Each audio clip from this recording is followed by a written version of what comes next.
Suara kebenaran saking Bali kau.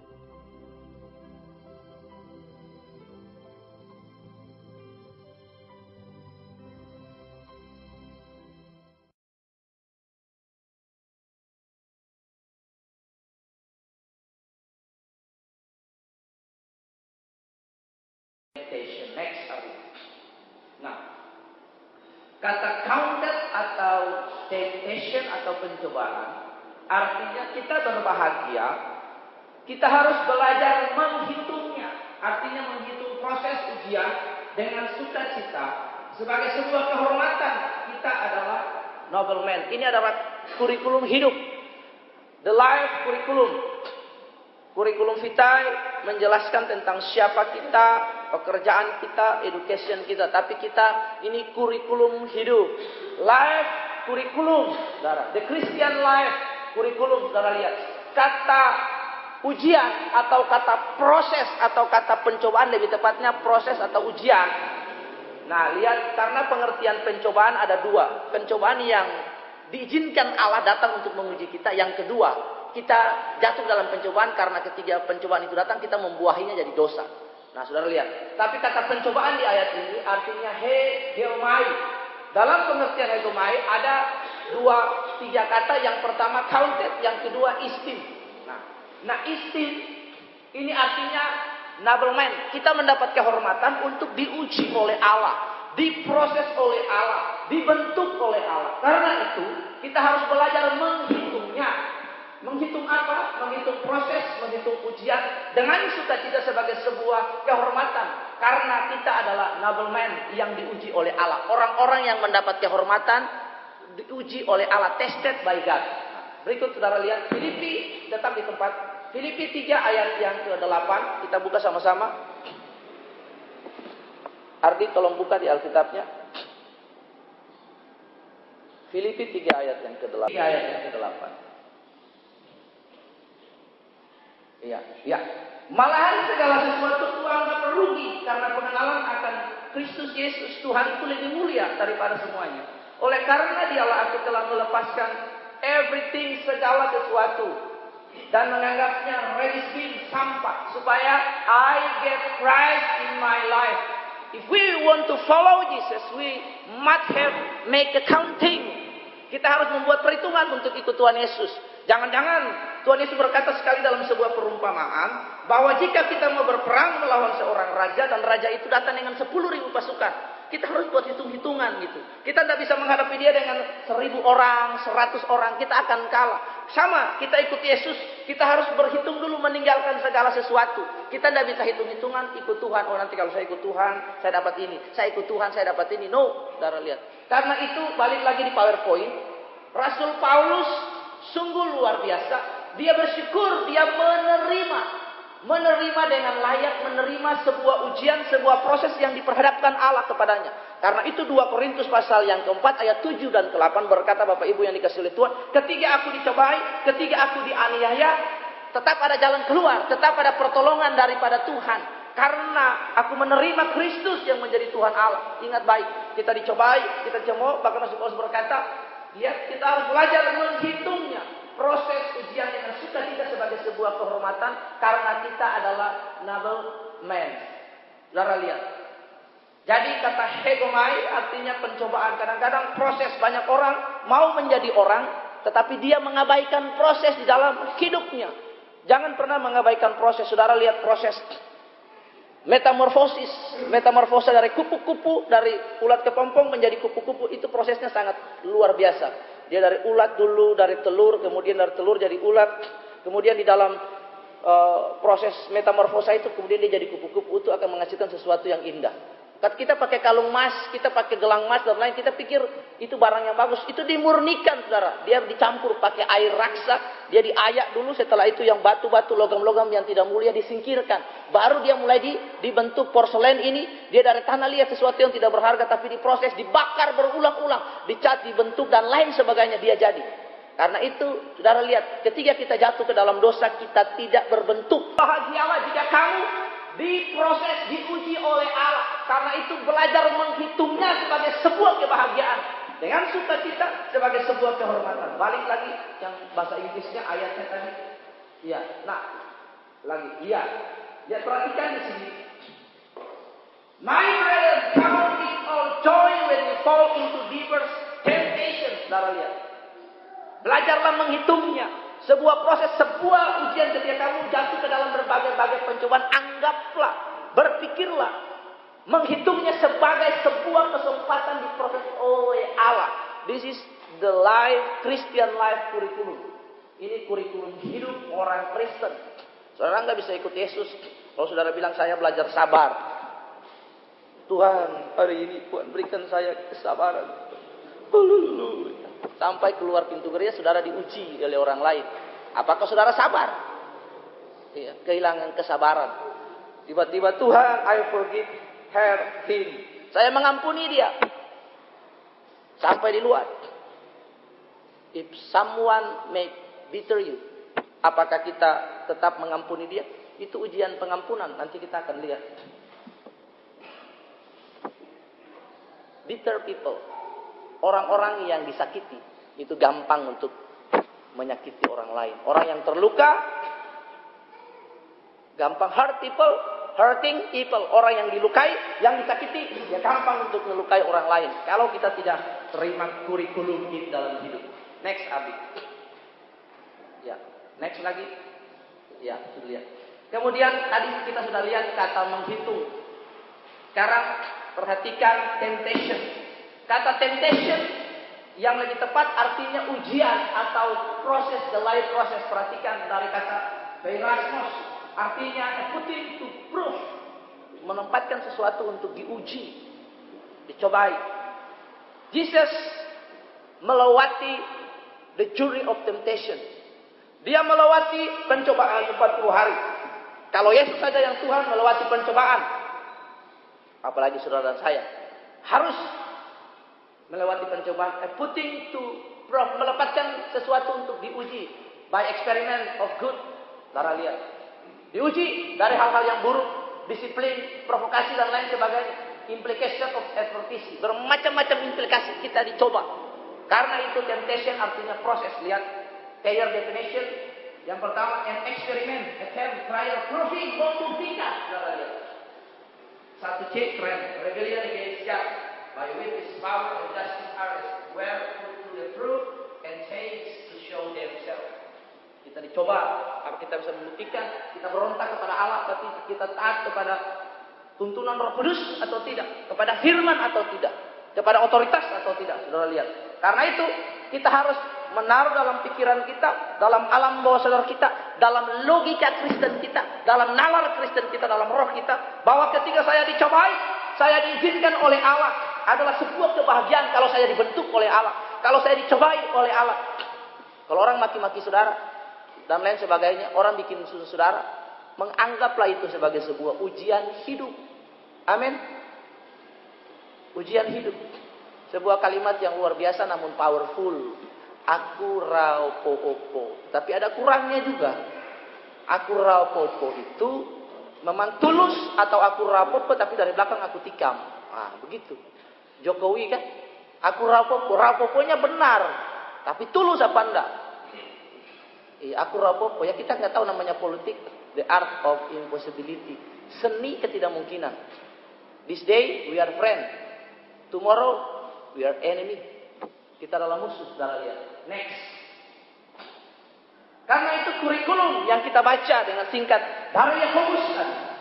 Yang pertama adalah dia katakan situ iman. Saudara lihat. Yesus saja diuji, Yesus saja diproses. Ya apalagi kita pengikutnya diproses juga. Hari ini tadi kalau saya malam, kalau cuman saya sudah ngantuk.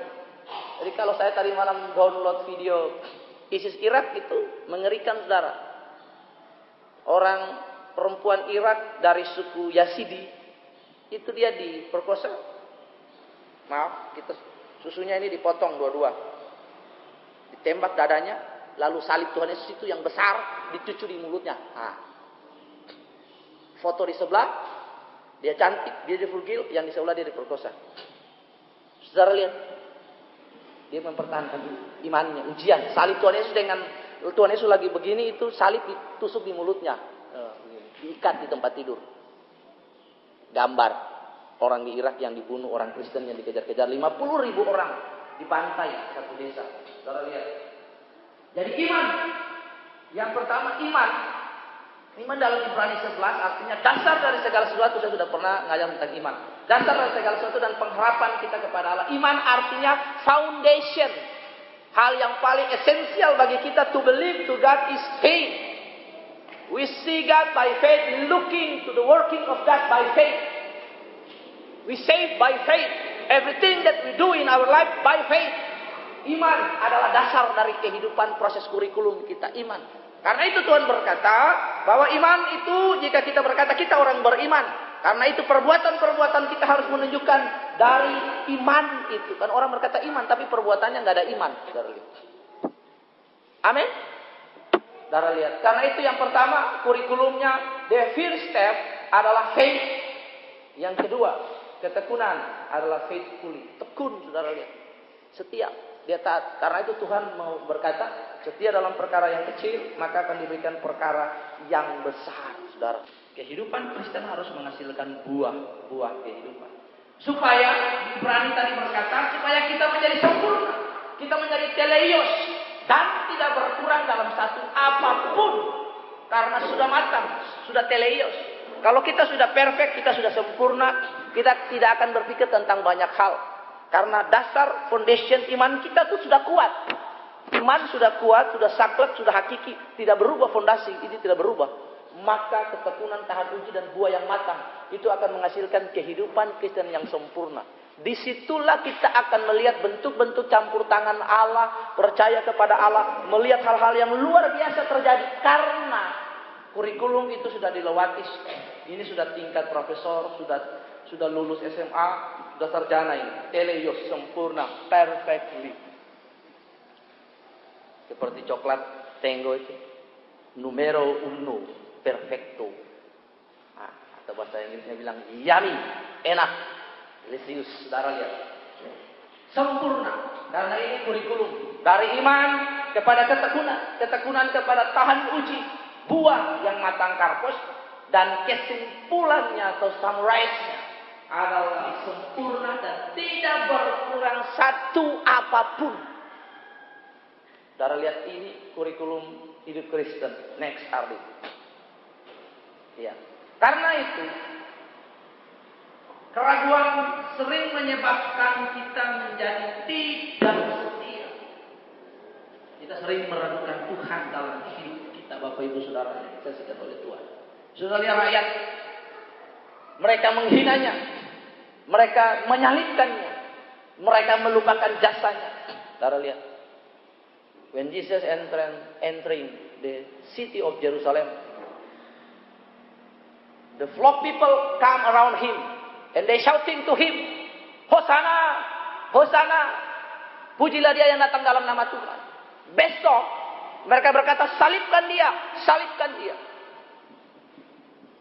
Rakyat, tetapi murid, mereka meninggalkannya.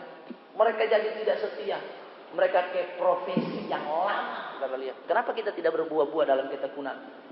Mereka meragukan Tuhan. Benar tak? Benar apa? Karena itu Amsal berkata, you are what you think. Jadi seperti apa yang kau pikir? Kalau engkau pikir, oh saya tidak bisa, saya begini, saya begini. Jadilah seperti apa? Karena iman. Firman berkata, jika engkau mempercayainya, maka itu akan jadi. Jadilah padamu seperti yang engkau imani. Saudara. Karena itu kita menerima konsep gambar. Kenyataannya memang benar kita gereja kecil. But we must have a faith. Amin. Karena kita tidak berpikir dengan konsep punya. Karena kita anak Allah. Saudara. Amin. Coba kemarin-kemarin kita berkata, iya dah. Tidak ada pertolongan dari kita. Tidak usah doa. Ya kita pindah ke rumah BB Agung saja dan lain sebagainya. Maka jadilah seperti iman. Wanita yang sakit pendarahan. Dia punya kurikulum hidup luar biasa. Dia tertolak, sakit 12 tahun, pendarahan, harta habis cari dukun. Tetapi sampai pada satu kesimpulan. Dia berkata, asal ku jamah saja jubahnya. If I touch his garment, I will heal. Asal kujama saja jubahnya, aku menjadi sembuh. Jika kujama saja jubahnya. Just the little faith, saudara lihat. Tapi mendatangkan penyebabnya kenapa kita tidak setia. Keraguan kita kepada Allah. Kita menolak di proses penyebabnya adalah kita tidak paham misinya bagi kita. Kemarin di ibadah Rabu, Tuhan berkata kepada kita, Ashrei, the spiritual spirit. Allah datang, berkat itu nomor 2 dan 3. Itu efek samping dari berkat, dari kata kita taat. Karena taat diberkati, tidak taat diberkati. Cuma satu kuncinya. Tinggal dalam aku, diberkati berbuah. Di luar aku, kamu tidak berbuat apa-apa. Itu cuma kunci simpel. Tidak usah di logika, tidak usah di teologiakan yang muluk-muluk. Tuhan sudah bilang jauh sebelum perjanjian baru juga. Jika kita taat melakukan setiap perintah dan ketetapan yang kusampaikan kepadamu pada hari ini. Ayat yang sama juga berkata, this day if we follow and we submit to the rule of the God, every blessing come into your life. Segala berkat datang untuk hidup kita. Tidak usah di logika, tidak usah di teologiakan, tidak usah dijabarkan aneh-aneh. Taat, ikut firman. Matius pasal yang ke-6, ayat yang ke-33 berkata, tetapi carilah dahulu kerajaan Allah, prioritaskan, put Jesus, put Christ as your priority. Here's the kingdom of God. So everything will be added into your life. Just the simple word of Jesus. Setia diberkati, tidak setia tidak diberkati. Saudara lihat itu saja. Karena itu kita tidak paham misinya bagi kita. Yesus datang itu untuk membawa kita, merubah kita to like Him, to likeness Him, to be likeness Christ. Just the simple things. Kalau yang berkat-berkat lain itu efek samping. Saudara sudah pernah tahu efek samping? Iya, efek samping bukan efek di samping. Akibat yang ditimbulkan dari sesuatu hal yang kita perbuat. Akibat dari saudara taat dan percaya, you will bless. Saudara. Same with Joseph. Alkitab berkata dalam surat Kejadian 39, the Lord was with Joseph and he will be prosperous. Dia diberkati karena dia sama-sama dengan Tuhan, bersama-sama dengan dia. Dia submission, saudara lihat. Kita tidak paham misinya bagi kita. Kita mengharapkan keuntungan, saudara, dengan mudahnya. Padahal kita tak mau diproses oleh Tuhan. Apakah kita buka toko, buka pondok, langsung buka bisnis, langsung dapat berkat? Tidak, tunggu pelanggan. Dia tunggu dulu, jaga tokonya. Hari ini 1 orang datang. Hari ini 2 orang datang. Bentuk orang, Yesus juga bentuk orang. Begitu, saudara. Amin. Muridnya ikut dia semua miring semua. Semua punya motivasi. Ada 2, kalau kita simpel, ada 12 motivasi. Yang ini motivasi ini, yang ini motivasi ini. Kalau Tuhan Yesus sudah sabar dengan mereka, itu ditoki satu-satu kepala tuh. Tuhan Yesus toki kepala Petrus. Yang paling bikin kepala sakit kan Petrus. Thomas yang tidak percaya, yang ragu-ragu ditoki dia. Filipus yang mengharapkan sesuatu yang kehilangan kasih Bapa, juga sama ditoki kepalanya. Saudara lihat. Karena itu, kita ikut Yesus, kita mau diproses. Jangan sedikit-sedikit ada proses kita mundur, ada proses kita membuat keputusan yang lain, Bapak Ibu. Bahkan yang berikut mereka punya skenario sendiri dalam hidup. Harusnya kita ikut skenario Tuhan, karena Tuhan adalah sutradara kita semua. Dia yang menyeting, dia yang mengatur panggung, situasi, tata efek dan lain sebagainya. Tuhan itu sutradara, dia yang mengatur. Ketika dia bilang cut, cut. Ketika dia bilang take, take. Ambil gambar. Tuhan itu yang mengatur semua, sutradara. Karena itu kita harus punya skenario yang sama dengan dia. Kita harus ada dalam skenario-nya dia. Tuhan Yesus tidak berdaya, saudara lihat. Keraguan menyebabkan ketidaksetiaan. Karena itu Bapak Ibu yang kasih Tuhan, kita harus ada dalam proses kurikulum hidup. Kita nanam singkong hari ini, kita tidak bisa 2 bulan, 3 bulan cabut, 6 bulan. Butuh season, butuh musim, saudara. Karena itu kita harus belajar untuk ada dalam proses hidup. Next, Ardi. Iya. Jika kita punya iman, sampai daripada iman, ketekunan, tahan uji, buah yang matang dan sampai kepada teleios, spirit spiritual journey kita akan seperti ini. Dan Bapak Ibu lihat. Yang di tengah memperoleh harta abadi, kita melalui proses. Tidak gampang. Harga yang nilai kekal, karya hidup kita, hasil sama dengan yaitu. Bapak Ibu lihat. Kebenaran Tuhan, logos, rema, perubahan karakter, man of God. We have experience in God. Pengalaman bersama Tuhan, kita bekerja keras. Saudara lihat. Prosesnya, sebelum kita jadi yang di atas, dan lihat proses yang di bawah. Bekerja dengan keras, kita cerdik, kita tekun. Pronimos. Saudara lihat. Menjadi orang-orang yang bijaksana dengan hidup tata laksana kehidupan kita. Sehingga kita membuat keputusan, memutuskan, bertindak dengan pertolongan kuasa Roh Kudus dengan paradigma Alkitab. Kita menggunakan waktu dengan bijak. Kita sistematik, terprogram, kita berjuang dengan serius untuk hidup ini. Tidak gampang kita ikut Tuhan Yesus. Ikut Tuhan Yesus tidak gampang. Darah hitung-hitungan susah. Karena itu orang yang ikut Yesus, kalau dia bilang dia sudah ikut Yesus tapi dia tidak bayar harga, itu bukan ikut Yesus.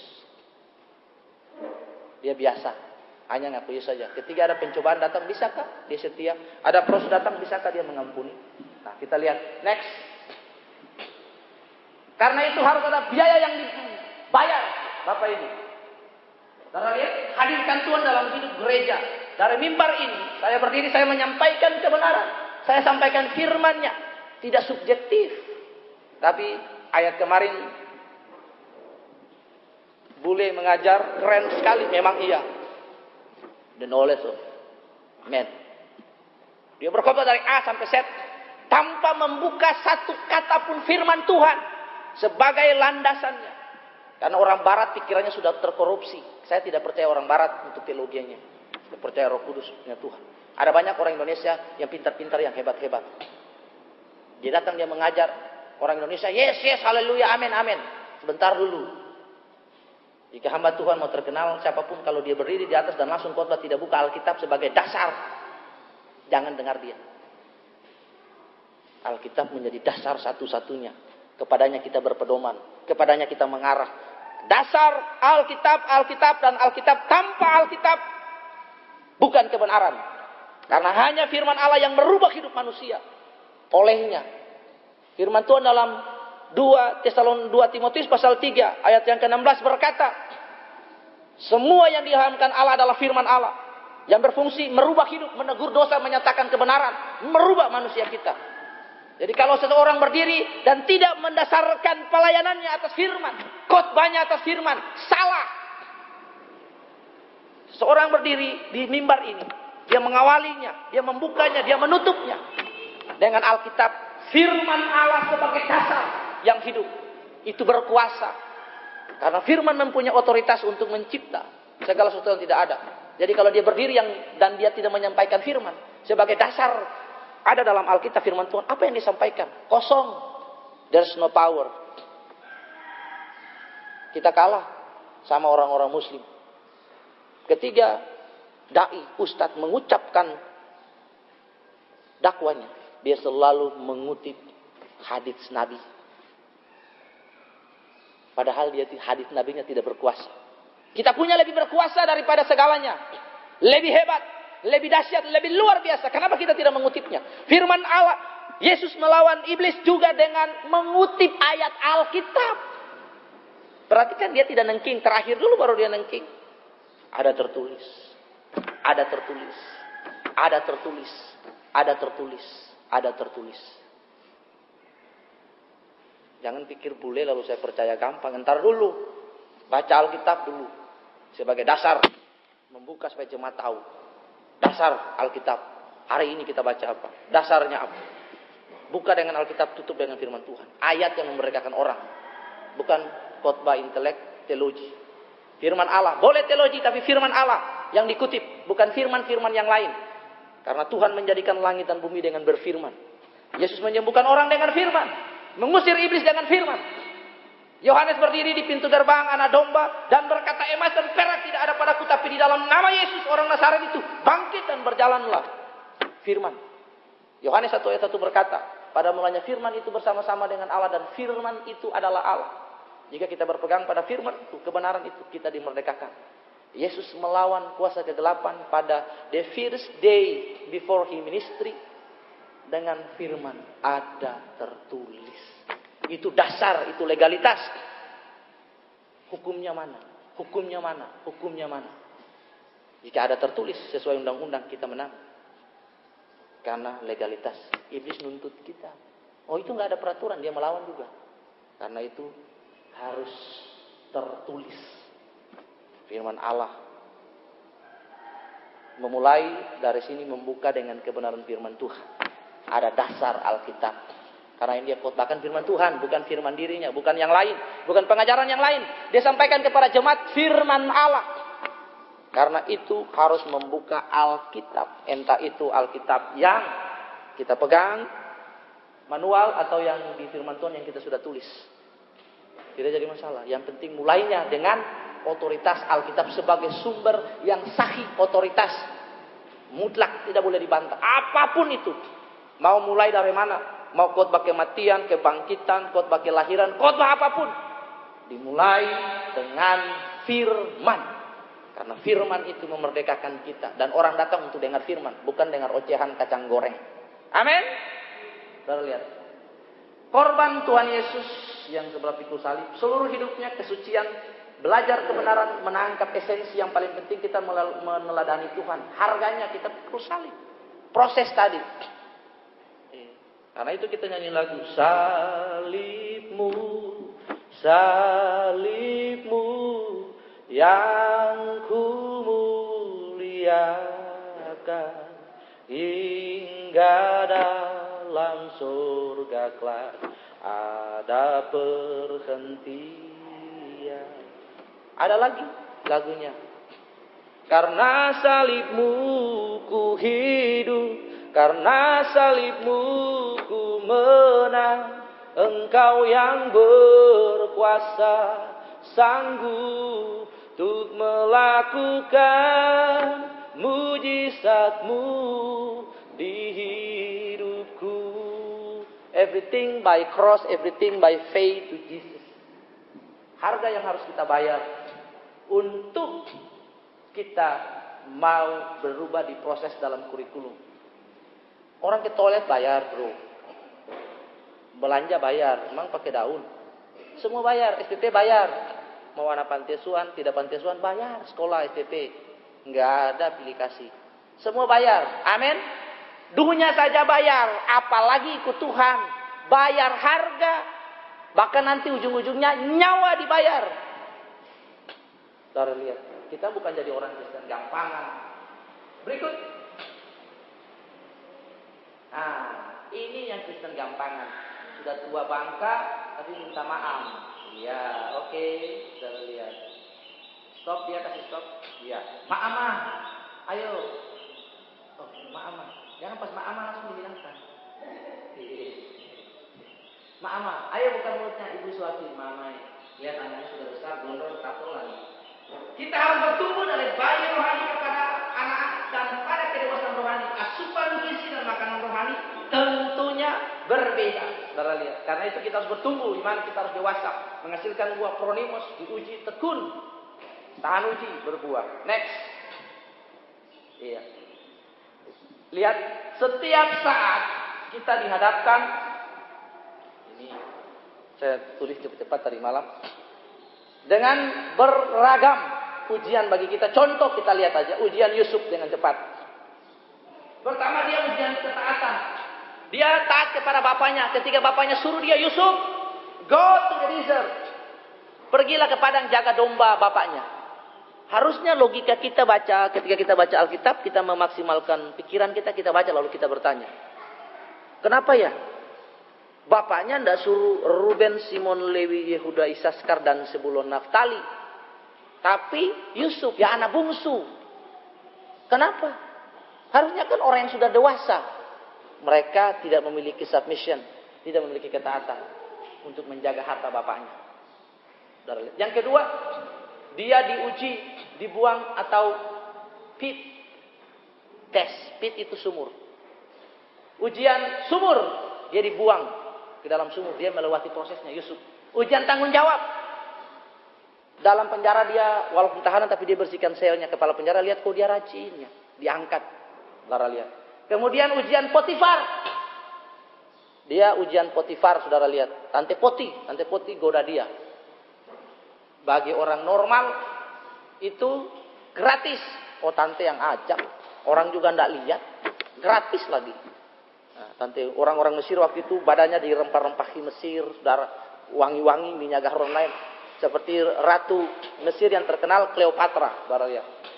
Dia berhasil lolos. Pengurapannya pengurapan lari. Bukan tengking. Kalau barang begitu lari, bukan tengking. Dalam nama Yesus. Nah, nolak, saudara lihat. Yang kedua, ujian pengampunan. Ketika dia diangkat jadi Perdana Menteri atau Prime Minister, saudara lihat. Dia mengampuni Potifar enggak? Mengampuni. Potifar yang jebloskan ke dalam penjara, itu yang pertama. Dia mengampuni Potifar dan keluarganya. Yang kedua, dia mengampuni saudara-saudaranya yang sudah fitnah dia, yang kasih masuk dia ke penjara dan lain sebagainya. Itu ujian. Setiap saat kita diperhadapkan dengan tes, dengan ujian. Ujian dapat dipercaya, ujian bisa mengampuni, ujian bisa mengasihi dan lain sebagainya. Karena itu kita jangan sembarangan. Kadang-kadang kita nyanyikan lagu, ujilah aku Tuhan. Entar Tuhan uji, sadar loh kalau nyanyi lagu itu. Ujilah aku Tuhan. Cobalah aku Tuhan. Coba aku Tuhan. Iya. Entar keluar dari pintu gereja siap-siap loh dicobai. Ya. Setelah dicobai, Tuhan bilang lah, katanya lu nantang gua. Katanya lu bilang cobalah aku. Ya saya coba. Coba lupa. Padahal tadi nyanyi, cobalah aku Tuhan.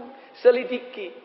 Jadi kalau kita nyanyi lagu ini, kita benar-benar dalam kondisi, oh siap saya mau dicobai. Saya mau diproses. Dan kita nyanyi, cobalah aku, ujilah aku. Sebentar sampai di luar, Tuhan buat marah-marah, Tuhan buat jengkel, dan lain sebagainya. Apakah kita mengampuni? Pertanyaannya. Itu proses loh, kurikulum hidup. Kita harus belajar mengampuni, menghasilkan ketekunan. Yusuf belajar untuk tidak tamak. Harus jadi mengumpulkan buat diri dia sendiri. Prime Minister loh, tapi dia menabungnya untuk bangsa Mesir. Diam, sabar. Banyak ujian lain dalam hidup ini. Mari menjadi dewasa, bukan instan dan kanak-kanak dalam hidup ini. Ada banyak ujian yang sudah lewati setiap hari. Ujian dipercaya, ujian dapat dipercaya, ujian setia, ujian-ujian yang lain dalam hidup ini. Apakah kita bisa melewatinya? Setiap hari diperhadapkan dengan ujian. Proses sebagai kurikulum. Karena itu kita harus lulus. Every day God put and show for us the life of examination. Setiap hari Tuhan menempatkan dan memperlihatkan kepada kita ujian, examination, ujian. Dia ujian sabar enggak? Iya. Dia ujian setia apa enggak? Nangis sedikit-sedikit ada masalah, mau kabur. Ya, itu enggak boleh. Saudara lihat, belajar taat, belajar setia, itu proses hidup sebagai sebuah pembentukan. Nah, kalau kita dibentuk, lalu kita diproses sebentar, kita pindah ke sini, kita tidak matang, saudara lihat. Di tempat yang sama-sama, dimanapun ada masalah, amin. Dimanapun ada masalah, saudara. Tidak pernah ada masalah, karena itu berkatalah welcome problem, welcome bro problem, welcome mbak problem. Datang saja dalam hidup ini. Toh bagus. Untuk membentuk saya, melatih saya supaya saya jadi murni, saya jadi iman, jadi tekun, saya jadi setia, saya menghasilkan buah, tahan uji. Banyak orang-orang yang tidak tahan uji dalam hidup ini, saudara lihat. Akhirnya matang setengah, setengah matang, tidak matang, saudara lihat. Next, Ardi. Karena itu Ibrani berkata, panca indera termasuk telinga di dalamnya harus siap mendengarkan firman Tuhan yang bunyinya keras sekalipun. Agar kita benar-benar tahu dan bisa membedakan mana yang baik dan tidak. Mana yang benar dan salah. Bayi tidak bisa terus-menerus dikasih susu seumur hidupnya. Levi kelas 1 SD masih botol, kelas 2 masih botol. Hari ini sudah berhenti botol. Sekarang saya bilang gelas. Sudah tua bangka ya. Gelas, mug. Jangan dikasih ini lagi. Tadi malam Moses saya suruh dia untuk minum susu karena botolnya dibawa Om Erik ya. Iya. Om Erik harus pengampunan sama Mose karena bawa dotnya ya. Dia minum dari gelas harus. Nah, anak kecil dikasih susu terus karena itu firman Tuhan. Ya jemaatnya merokok, jemaatnya buat salah, jemaatnya begini, enggak ditegur. Itu bukan bapak yang baik. Saya berusaha untuk jadi bapak semampu dan seperti saya yang baik. Ada jemaat yang tidak tertib hidup dalam Tuhan, kita kasih tahu yang benar sesuai firman. Saudara lihat. Bertumbuh besar.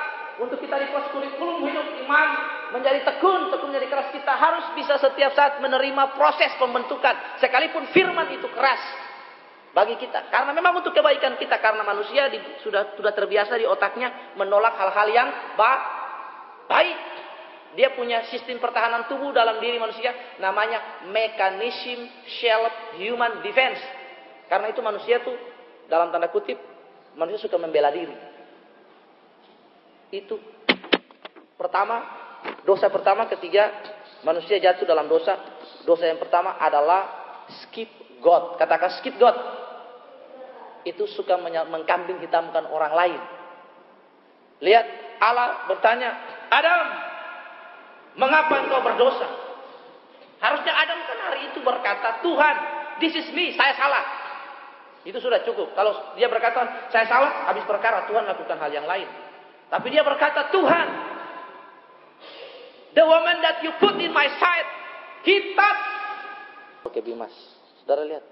Nah kalau kita tidak hidup seperti begini sungguh-sungguh, kita hanya mau mendengar hal yang enak-enak saja.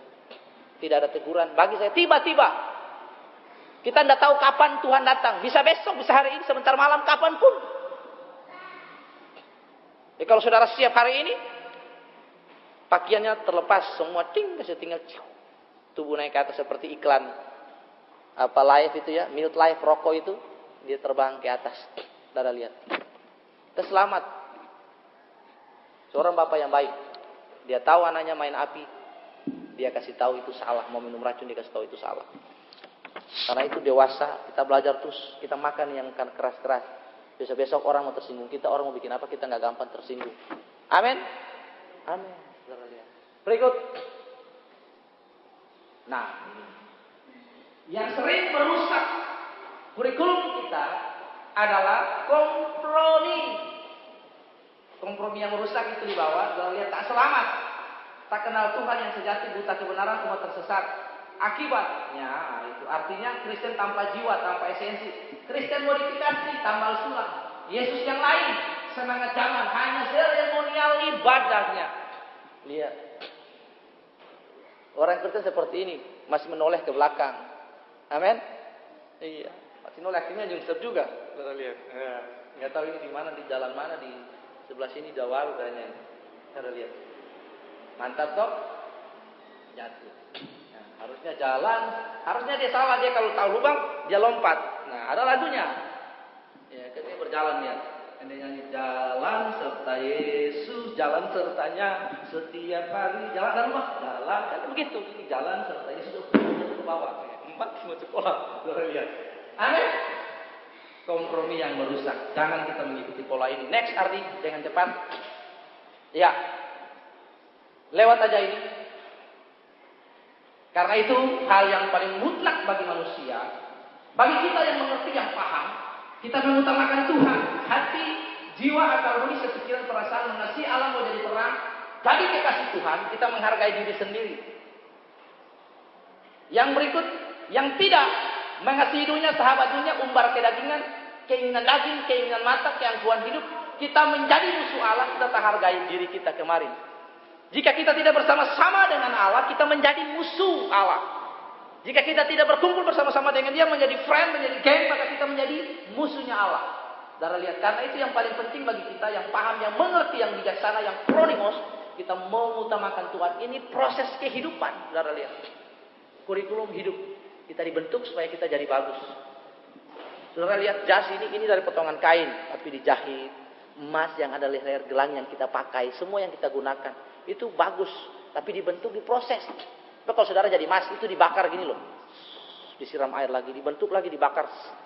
Kalau emas, itu bisa berteriak, waduh, sakit. Iya. Karena itu kita harus menerima proses. Amin. Jangan sama musik. Makanya kamu. Tak boleh ya. Sedikit lagi. Next. Hanya orang yang melakukan kehendak Tuhanlah yang akan hidup selama-lamanya. Balik tadi. Hanya orang yang melakukan kehendak Tuhan itu. Ya.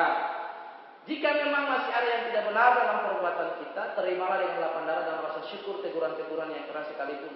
Tapi dalamnya sesungguhnya ada tujuan yang baik. untuk menghindarkan kita dari kematian kekal.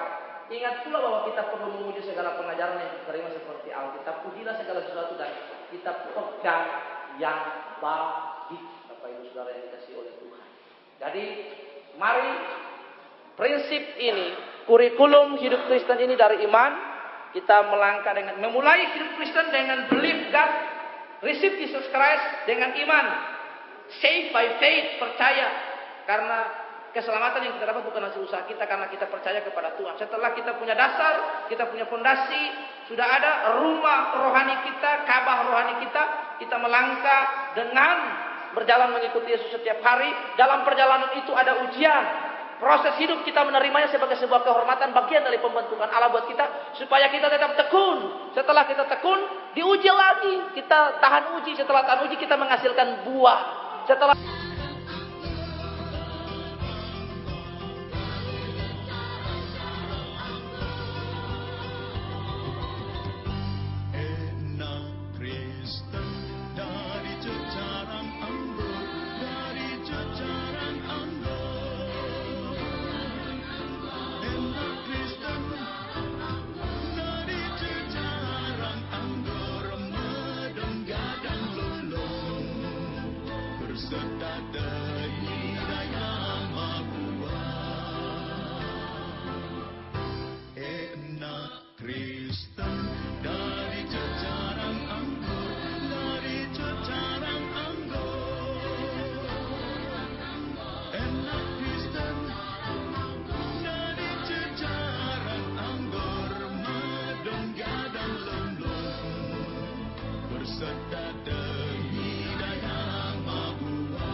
Ci